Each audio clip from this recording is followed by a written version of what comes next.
১৬ April ফ্লোরিডার Tampa বে এলাকার ইউনিভার্সিটি অব সাউথ ফ্লোরিডার শিক্ষার্থী বৃষ্টি নিখোঁজ হন। একই দিন একই বিশ্ববিদ্যালয়ের আরেক পিএইচডি শিক্ষার্থী জামিল আহমেদ লিমন নিখোঁজ হন।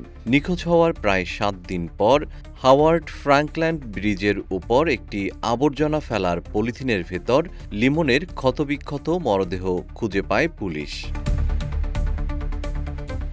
জীবন অবাক না করলে কে করবে? 28% মিল্ক ফ্যাটের অবাক করার সাথে ফ্রেশ মিল্ক পাউডার। জীবন অবাক করুক প্রতিদিন। ফ্লোরিডার হিলসবরো এলাকার আইন প্রয়োগকারী সংস্থার প্রধান চ্যাট ক্রোনিস্টার জানান, কালো পলিথিনটি এমনভাবে মহাসড়কের পাশে ফেলে রাখা হয়েছিল ঠিক যেভাবে মানুষ আবর্জনা ভর্তি কালো পলিথিন ফেলে রাখে। যেদিন লিমনের মরদেহ খুঁজে পাওয়া যায় সেদিনই সন্দেহভাজন খুনি হিসেবে তার রুমমেট হিশাম আবু ঘরবেহকে গ্রেপ্তার করা হয়। কিন্তু বৃষ্টির কোনো হদিস মিলছিল না। যদিও পুলিশ আবু ঘরবেহর গাড়ির ভেতর বৃষ্টির রক্তের দাগ খুঁজে পেয়েছিল। বৃষ্টির বেঁচে না থাকার বিষয়টি নিশ্চিত হওয়া গেলেও মরদেহ কিছুতেই মিলছিল না। ১৬ এপ্রিল ম্যানগ্রোভ এলাকায় কয়েকজন মাছ শিকারী কায়াক চালানোর সময় একটি কালো রঙের পলিথিন দেখতে পান।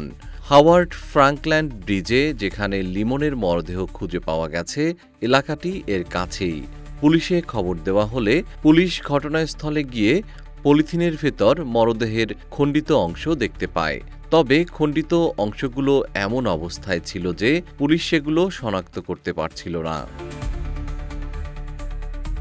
পরে আদালতে জমা দেওয়া একটি ফৌজদারি মামলার হলফনামায় বলা হয়, ২৬ এপ্রিল হাওয়ার্ড ফ্রাঙ্কল্যান্ড ব্রিজের দক্ষিণে একটি মরদেহ উদ্ধার করা হয়। ওই মরদেহর খণ্ডিত অংশে জড়ানো পোশাকের সঙ্গে সিসিটিভি ক্যামেরার ভিডিও ফুটেজে শেষবার নাহিদা বৃষ্টিকে দেখা যাওয়ার সময় তার পরনে থাকা পোশাকের মিল রয়েছে। অবশেষে ৩০ এপ্রিল সংবাদ সম্মেলনে এসে হিলসবরো কাউন্টি শেরিফ নিশ্চিত করেন উদ্ধার হওয়া খণ্ডিত মরদেহটি বৃষ্টির। জিএম শিহাব, রূপালী বাংলাদেশ।